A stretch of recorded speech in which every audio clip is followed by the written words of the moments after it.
Oh, good morning, Groovers. I got in really early this morning and thought I'd share that it's a delightful 3 degrees Celsius.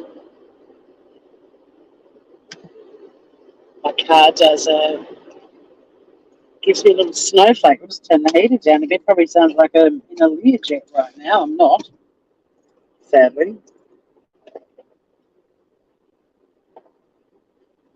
But I miss you, Grooves. And I thought I'd just go live while I'm putting on my makeup. See if anyone's around. How everyone's been. Decent and cheese. Still got your green membership there, mate. Cute. How have you been? I had a really busy weekend. My life's just crazy. And we've got Dark Mofo starting this week, so it's like, winter. And we have a huge 2-week midwinter festival that all centralises around the winter solstice. This town just doesn't stop. Growing up here, we were constantly made fun of, and Hobart was referred to as Slowbart. And I'd give anything for those days to come back. Like,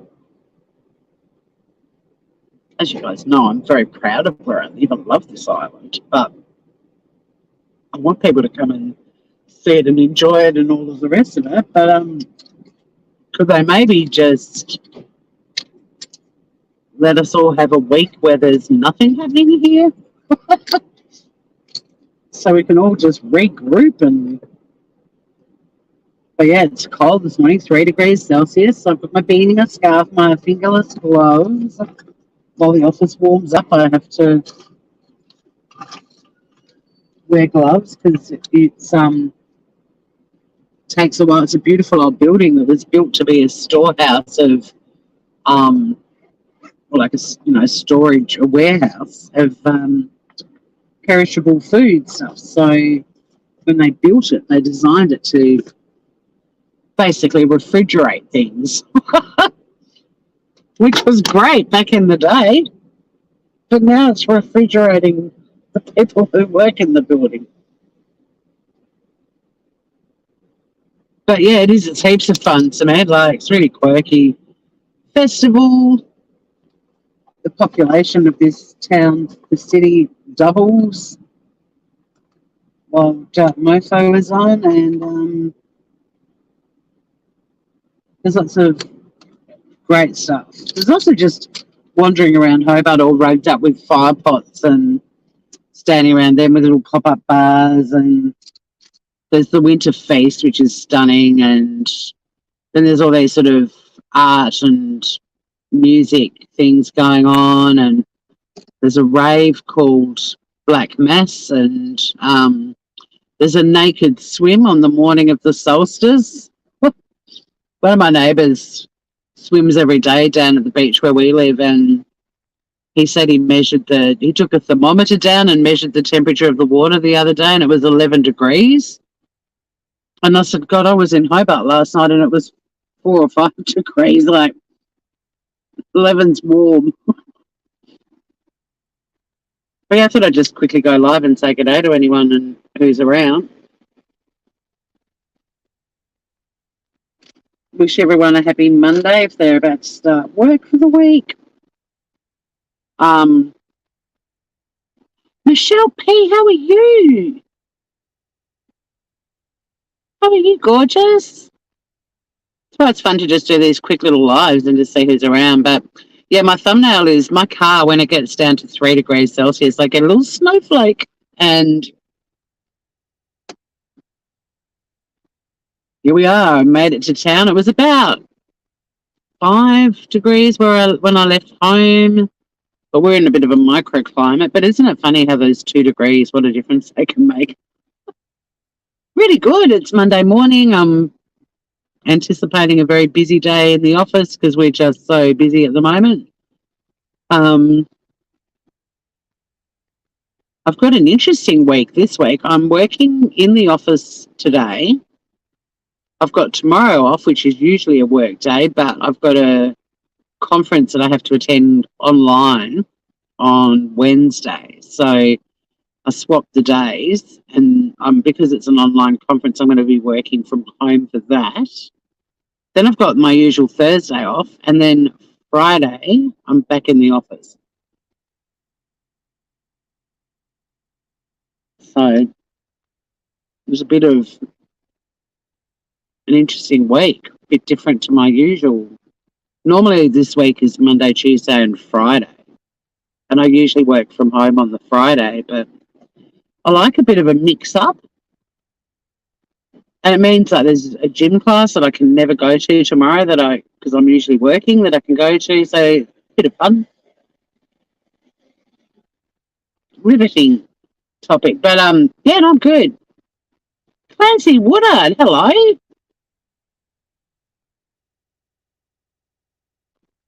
How you doing, Gruber? And then the Dark Mofo stuff is all kicking off this week, and I've got an uncle and auntie and cousin who are flying down on Friday, and they're down for a week, I think. But it's tradition for us to all go to the winter feast together, which is just such a good night. There's a huge dining hall that a lot of people are in, but outside the dining hall, like it's a big warehouse down on the waterfront. But they have all these fire pots and stalls outside, and everyone just gets rugged up like little butterballs, and you get your food and find a comfy spot and sit around a fire pot. It's just beautiful and really fun night. And they have lots of live performances, and that goes for the full 2 weeks that Dark Mofo's on. Well, it goes, I think it's every Thursday, Friday, Saturday, Sunday, baby. Work, work, work. Yeah, what's going on? Like, I do not know a single person at the moment who works who isn't absolutely flat out. Like, it just, this island is, people who live here want a cruisy, laid-back, slow-paced lifestyle. And just in Tassie, like, everyone's so busy, so busy. Doesn't matter what job they have, where they work, what they do. Like, we used to, in Tassie, after Easter, you'd get this sort of period of quiet where you'd just be able to get on top of all of your admin stuff and have a bit of a breather. Like, but the pace of work for everyone at the moment is just like there's no opportunities to breathe. It's just you finish one thing and you're straight into the next thing. It's just crazy. And then friends of mine, not just in Australia but overseas too, are all saying the same thing. Like, everyone is just so busy, except for the YouTubers who don't work. And don't we envy all of them? Because I worked out the equation for YouTube to be able to make a living on YouTube. You can't work. You can't do it if you've got a job. You have to either be 100% dedicated to... Well, actually, that's not true. Pete Tragos works and has a very busy channel, but I just don't know how people do it. Good on him. Miss K, hello, good morning. Like the bullhorn Betties that can pay their bills without having to work because they make enough money on YouTube, but you've got to basically be able to go live all the time. And I'm constantly wanting to go live. Like, even yesterday, I was like, I might be able to do some live cooking, and it was my niece's birthday, and then I caught up with a friend, and then another friend dropped in, and it's just like, nope. Tony Martinez. Peter Tragos is great. Great men can do anything. They sure can. They sure can. But he's really good in how he moderates what he does on YouTube. Like, he's got a very busy job. He maintains his channel by doing, quick little videos when he can or little lives, but he's not one of these live for 8 hours kind of people. And he also has this really balanced family life and plays golf, but he's also 20 years younger than me and has energy.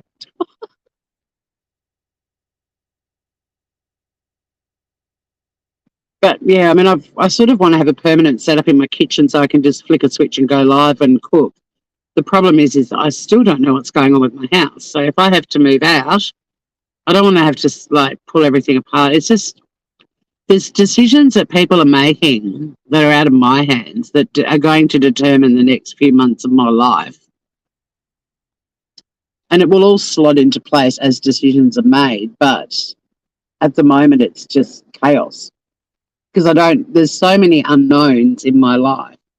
Although a group of girls, really beautiful friends of mine, there's a group of 5 of us. We've planned a girls' weekend in July. He's not the type of guy to get on crazy callers and make up stuff. He's too busy. Exactly.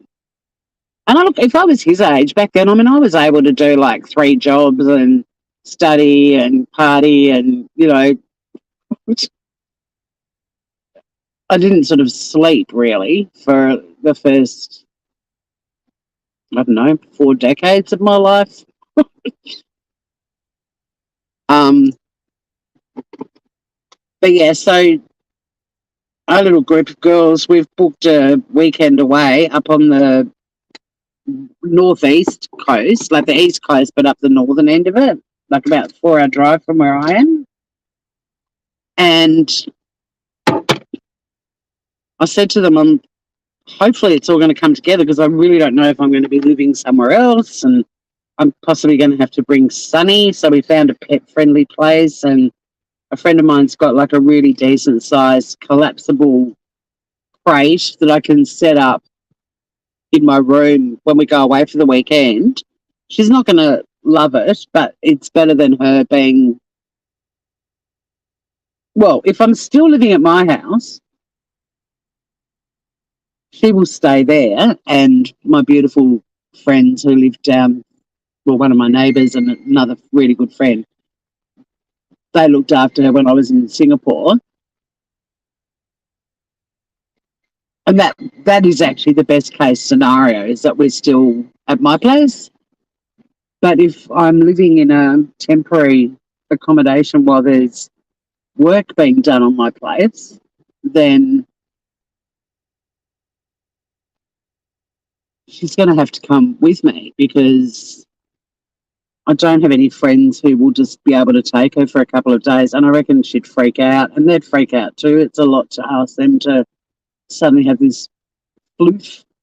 I won't put her in a cattery because when I rescued her, she'd been at 10 lives, and they're amazing, but she'd been there for 5 weeks, and I'm just putting on my foundation and powder. And she was showing signs of depression, like they were about to put her out into foster care just to give her some proper attention and re-socialise her a little bit. And I just can't do it. Even for 2 nights, I just think it would be so traumatic for her. But that might also have to be one of the decisions I need to make. But if I can take her with me, I can set her up in this huge crate that collapses right down and will fit in my car. And then just, go in and close the bedroom door and spend some time with her so she's not in this little prison in my room for 2 days. Hey, Joey.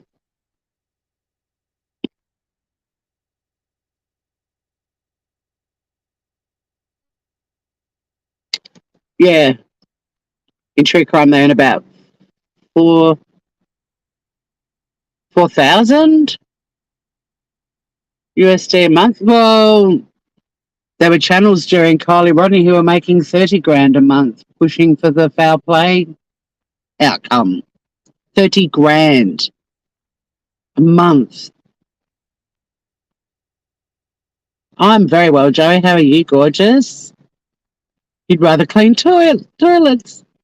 Yeah, it's hard work, and it's hard work being an Australian creator too because of time differences and stuff, but also all the good Aussie, and there's some bad Aussie creators I'm not going to get into, but for the most part, all of the Aussie creators like gather and chat and, promote each other's channels, and it's a very Aussies are big on mateship, and we all are very friendly. The American channels, a lot of them just don't want to be buddies with.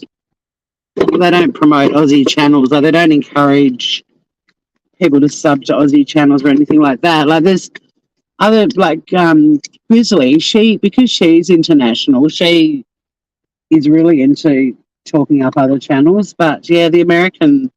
But I don't want to be in that sort of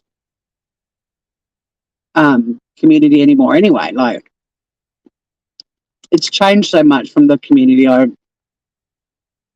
originally found back in 2018, and even then it was a shit show. But now you've got all these new channels that sort of, I don't know, rewriting history, and very few of them can sort of cover true crime without also doing drama. And who wants to be part of that? Like, I wouldn't choose to hang out with people like that in real life. And don't get me wrong, like sometimes even I've done it, like doing a reaction to, say, Bullhorn Betty can be quite fun. But there are some channels, that's all they do. And they're huge. They've got huge followings. And it's sort of like, aren't you hankering for some new subject matter? Like, I mean, if you can make a living off taking the piss out of one creator on YouTube, well, all power to you, but it's a bit boring.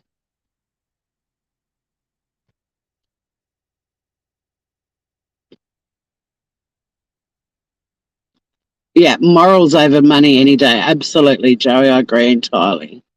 Some true crimers pay actors to do call-ins. It's so funny people believe that stuff. No way. They pay actors? It will work out. What will be, will be. For sure. She also follows certain creators' lead stories of the day. Yeah, she's really generous in terms of um, spreading the word. She's great. But yeah, it's a tough nut to crack. But then you've got to, meaning like getting support from US channels. But then you've got to work out which ones you would actually want to be connected to, and the really reputable ones aren't big on promoting other channels. In fact, they forbid links to be dropped, and if someone's talking about another creator, they get quite snarky, and it's like, okay, more power to you. I like communities. I like being an active person in a community of diverse people. That's how I live my life off YouTube. So I'd rather just hang out with you, Grooves. But yeah, I've got so many plans for YouTube, but I just feel there's too many other things in the mix at the moment. It's very hard to commit to, I've got the schedule that I want to do. I've got so many lives I want to do. And I think until I've got some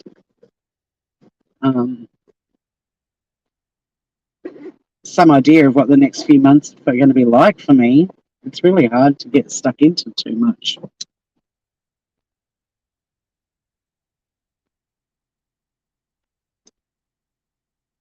Oh, hang on, what? Are you talking about Grizzly or your computer's dead? Yeah, my computer died 2 weeks ago. I've got a new computer now. My dead computer was no longer insured, so that was an expensive exercise.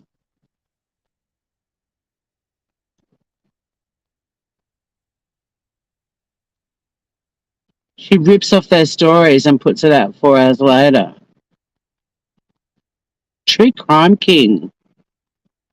I haven't heard of True Crime King. Yes, Grizzly. Well, I mean, they all do. I was listening to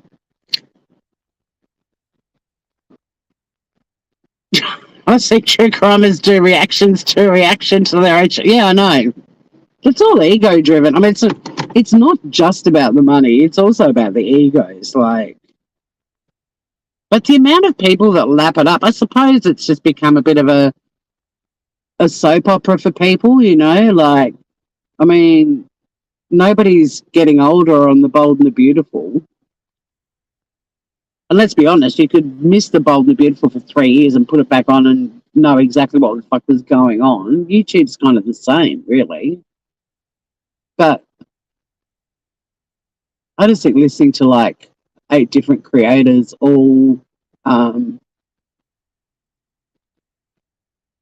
bitching about Bullhorn Betty 6 or 7 times a week is just bizarre. And it's the same people in each channel that goes into the chat. Like, okay, it's a good way to spend your life, just listening to random people on the internet bitching about someone else on the internet, and that's how most of your week is spent. Imagine what they could do with those hours if they volunteered. Like, what a difference it would make to the communities they live in. Even if they spent 1 less hour, week, or day listening to Bullhorn Betty being ripped to shreds, the difference they'd make in their communities. But it's just not juicy enough, right? If you're not bitching about someone, you're boring. All right. Oh, back to the Grizzly thing. So, yeah, Miss Kay, I hear what you're saying. But I listened to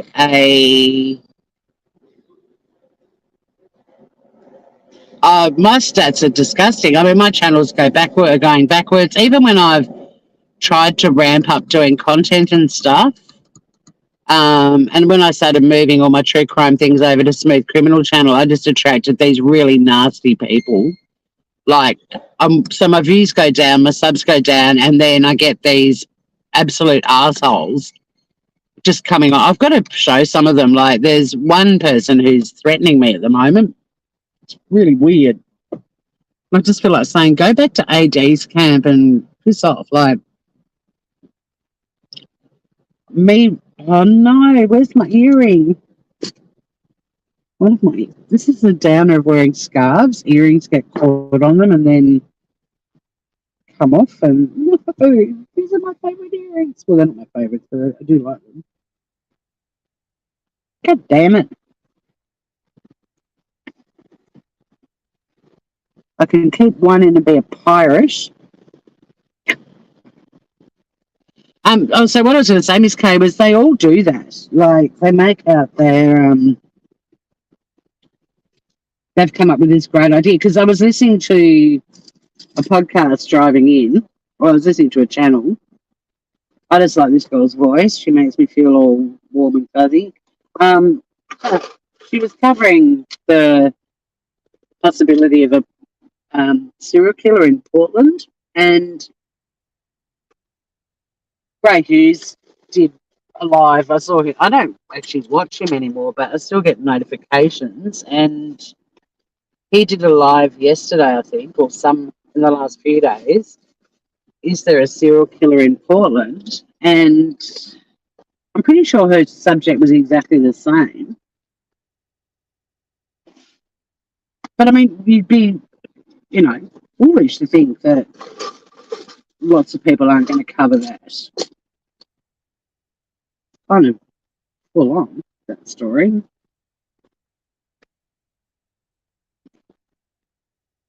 Oh, there's so many that are exposing AD. There's an angry, disgraced ex-cop on the Trev show. He's so angry, it's funny. I love when you think, oh my God, you're going to burst a vein. I actually prefer to watch reactions to true crime shows than watch the original clip. Yeah. There's so many exposing AD. No, my actual. Oh, your actual viewing. Yeah, I mean, I listen. I don't. I've never been. So many people have said to me, if you want your channel to grow, you need to go into chat and people's chats and participate in there and build a name for yourself. And I just don't have the friggin' time. Like, I've never been, unless I've been a mod for a channel, I've never been someone that's just happily hanging out in chat all the time. Like, I'd rather be doing something than watching somebody else do something. If that makes sense. Yeah, the same title. So, yeah, I mean, it's sort of, but I do like listening to Deets because she's just so sweet. She's such a nice personality. She's very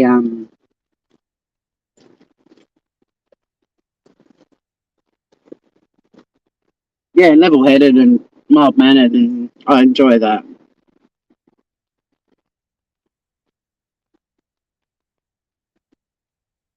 Yeah, no, the YouTube. I mean, I talk about cooking on YouTube to my friends, so that's sort of I have no issues with that.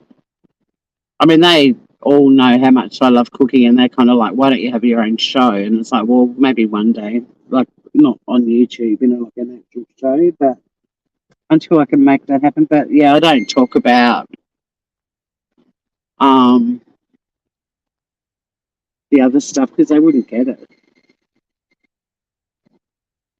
Deets is a nice person; she's lovely.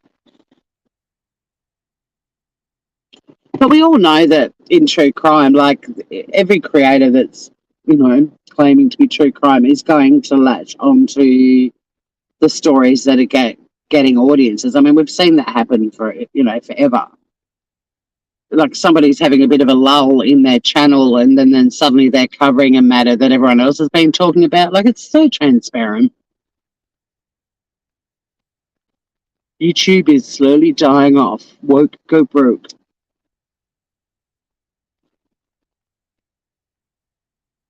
There's some amazing stuff still happening on YouTube, but not true crime. Like there's so many cool things going on there. If I am in a position to go into a chat and participate, I usually go somewhere that's got absolutely nothing to do with any of the communities where I once frolicked so excitedly. I mean, it was such a fun medium when I first discovered it, but boy, has it lost its gloss. But I still prefer it over the other ones. Like I'm a bit of a, as much as I love technology and new platforms and stuff like that, I am a bit of a, like I don't buy the new phone as soon as it comes out, or I don't upgrade to the next Windows until I can see feedback because there's always glitches. I'm in no rush. So in terms of moving to a different platform, for now I'm happy to stay on the tubes. It's hard when you thought it was just YouTubers to call out when now the MSM are going down the speculative route. Well, they have for since the beginning of time, but the problem is that now, in my opinion, they're actually aware of all the sleuths online, and rather than calling it out like that live I did with Jock's death and showing how there are media outlets that are calling out this sort of speculative bullshit and how dangerous it is and how disrespectful it is. But, the Ashley Banfields, rather than speaking out about how harmful this online sleuthing can be, they're deliberately feeding them, and that's what's disgusting.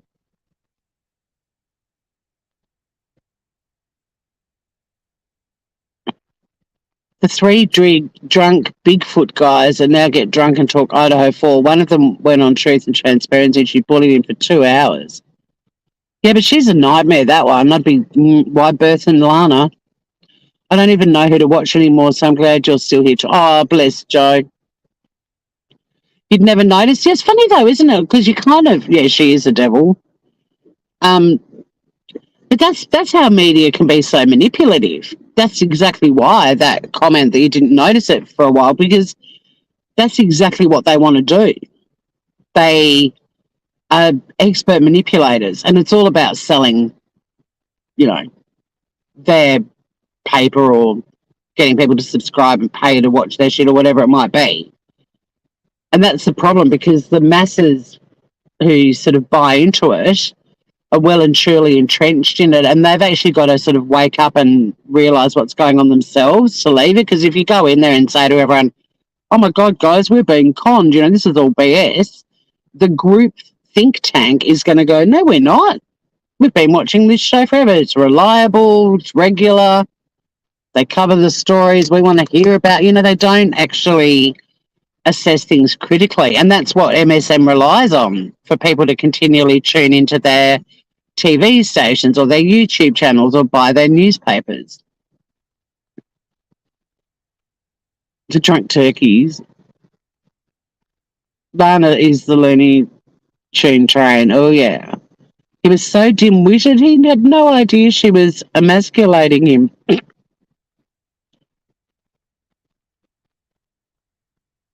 She was on their show. Hey, Scout. Just in time. Got a Sonny who gave me the look of, really? Are you going to work? I'd like you to chase me right now. My God, the zoomies on that thing last night. Woo. I mean, I'm glad she gets a workout and burns all of her little calories, but my goodness me. This cat has gone from being so chill, and don't get me wrong, she is chill for like 16 hours a day, but the 8 hours that she's awake, oh my God. She's going to be 12 in December, and she is like a kitten. She's a lunatic. The zoomies last night, I ended up having to open up one of the spare room bedroom doors because the obstacle course just wasn't big enough for her. She needed more places to go and run under things and hide. She's a nutter. And I'm like, great, now I'm wide awake again because I've had this full-on workout. Like, I've literally run a marathon chasing her for not an hour, half an hour. I was zonked, but wide awake. It's great. She's a nutter. Yeah, she's an absolute nut. She's great fun. I love her so much. Yeah, I mean, I really wanted to do a full expose on her during Kylie Rodney, because that was the ultimate, look how obvious this manipulation is. And Idaho 4, she's even worse. But again, it's just finding the friggin' time. Like, my brain is like, let's do this, this, this, this, and this. And it's like, you're not going to be home for 3 days. And when you are going to be home, you're either going to be sleeping, showering and getting ready to go to something else, or doing a quick bit of housework or cooking before you go on to your next thing. It's just insane at the moment. I mean, don't get me wrong, I love my social life, and I love that so many people want to come to Tassie, especially in winter and everything else, but it's just, I mean, I've got someone staying at my place this week. It just hasn't stopped. And I want to hang out with him. He's my godson, and I mean, he's an adult, but, you know, I don't want to be live on YouTube when Odie's staying with me. So he's coming down to work at Dark Mofo. She would ask him a question, then interrupt when he started answering with another question, then she'd laugh at him. She's a lunatic. Why anyone gives her any credibility is beyond me. But I know her history, and a lot of was it during it was Idaho 4, you know, when she found the body cam footage and stuff, and the number of times I could see people putting in a chat or a creator commenting, like reading out the comment, and it was something like, oh, Truth and Transparency are doing a great job on this. And I'm like, guys, like, research these people's backgrounds. It's all out there. It's like these one-eyed bloody armchair detective supporters that keep threatening me and leaving really snarky comments under my videos. It's like, have a look at some other channels and what they're saying, and then you decide. They're grown up. How can you be a one-eyed supporter? Like, I felt like saying to one of them, because all of you people criticising him, it's all going to come to a head. You're all going to lose your channels. You watch, your day is coming. And I'm like, you've actually acknowledged in your comment that there are heaps of channels commenting on him and criticising him. Like, do you think maybe there's a reason for that? Fuck me dead. Binders. She got binders. Yeah, I know, telling everyone Chris Watts is innocent, and that stupid crowdfunding or whatever it was, that not for profit that was dodgy as fuck. Plus, she's, I think, still suing several YouTubers, including Jayers for Justice, although apparently they're buddies again. Like, it's bizarre world, and that's why it's captivating and hard to look away. But then another part of me is like, just watch something weird on Netflix. Like, these people are all insane.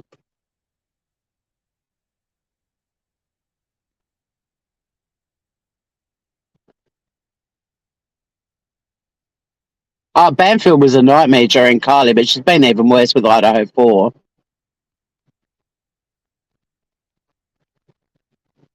Just going to have one more ciggy and then into the office I go. I've no desire to be in at work early doing work before I need to, because I know this day is going to be terrible.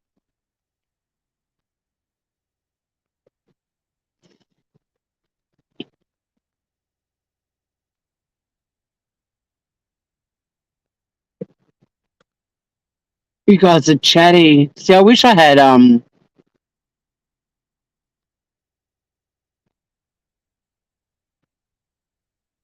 yeah, I'm not really into the doing the dishes with Dave stuff. Everyone keeps telling me to look into him, but I'm like, ugh, I get such bad juju from him. Yeah, I think Banfield needs a gag order for sure.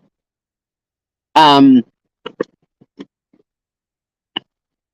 maybe we do need to do a live on. Hi, Sandra M. How are you, beautiful? Um, Maybe we do need to do a live on some of these. Got a lot, yeah. I did. It's in my basket now. Banfield spends all day sexing Brian Kober, but from a bird of phones. My God, Tony, you're on fire at 8:18. Well, it's 8:18 for me. I don't know what time it is where you are, but probably 9:18. Oh, a different Dave. Look, I don't know all of this stuff, but you guys are onto everything that I know nothing about. But there's maniacs out there. But there was a Banfield doing Idaho 4 that I really wanted to do a reaction to, and it just ended up the too many weeks had lapsed, and it was like, there's no point doing it now. But it was just such a sleuth feeding bullshit segment. And then, sure enough, not long after it happened, all the people that buy into that shit were all live spreading it further, and just watching it spread like wildfire. And you're like, I can't even.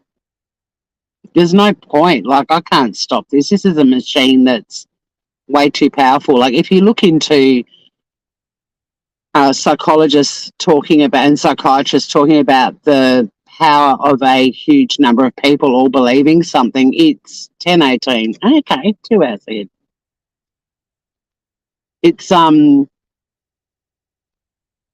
you can't stop it. And and I always believe there's someone in that flock that might be a Jonathan Livingston seagull who might see the light and fly away from it. And that's why I wanted to get into calling all of this stuff out and talking about it. But you've got to build your channel and get people watching you first.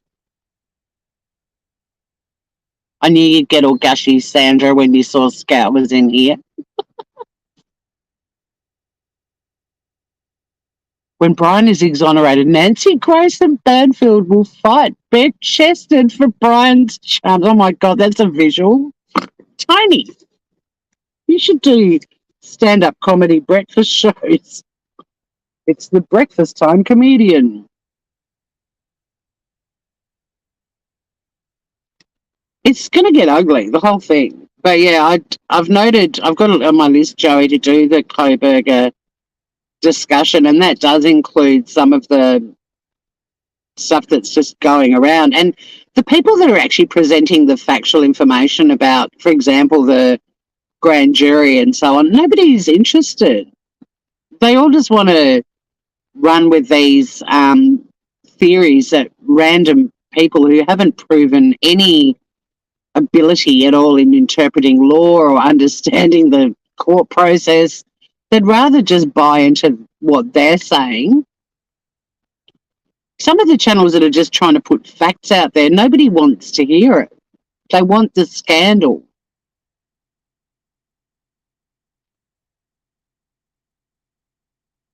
And that's why I did that live about Jock Sonfrillo, because everyone just turned his death into their own public speculation, ignoring the fact that there are people just absolutely gutted that this guy died at 46, who was so loved, not just in the entertainment sphere he operated in, but his beautiful fat Plunder's gone.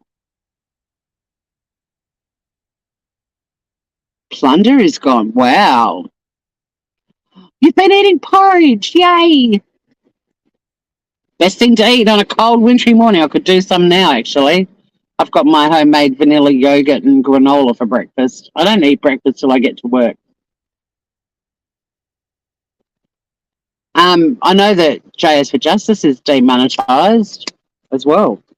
And I think she's blaming subscribers, but you've got to wonder if, because Critical K, bunk, MGL, different scenario, but you've got to wonder if some of these channels that have been sued, if YouTube's like, you guys are too big a risk for us to have on our platform.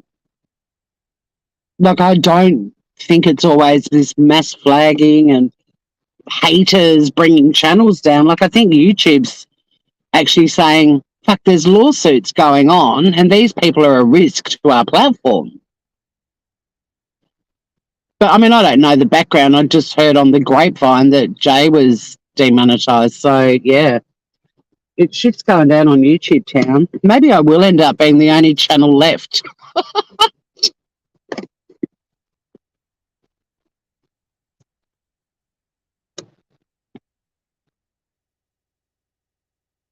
Well, I don't... Plunder is still on YouTube. I just checked. But maybe demonetised. Jay got taken out by the Axis, Lana and Co. Jay's in denial.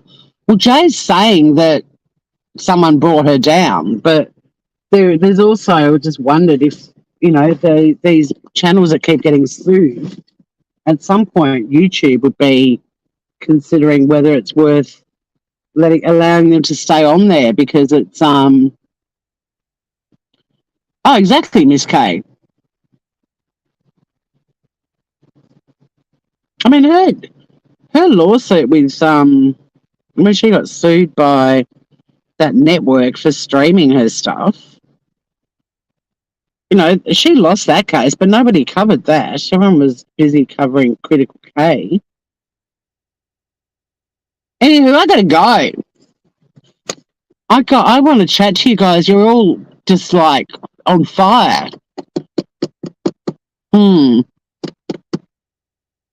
The sad thing is, at the moment, like, maybe I could do a live, but it's sort of like in the middle of the day, which isn't always ideal for Aussies, and people further afield. But maybe we'll go live tomorrow and just start listing things we want to look into a bit more. But I love you, Grooves. I got to get the fuck into the office. Have a beautiful day if it's Monday where you are. If it's still Sunday, enjoy the rest of your weekend. It's still 3 degrees Celsius. I've still got a snowflake on my dashboard. Justin Bieber is suing Lana for copying his likeness. On that note, I'm out of here. You guys are beautiful. Thank you for popping in and saying hi. I really do miss you. And let's see you all again round these parts very soon. Oh, thank you, Sandra. I'm your happy voice. I adore you too. I adore all of you. So does Sunny. And yeah, see you all again very, very soon. Love to every one of you and your families, friends, and even people you don't know. Everyone. See you all again very soon. Bye, beautiful people.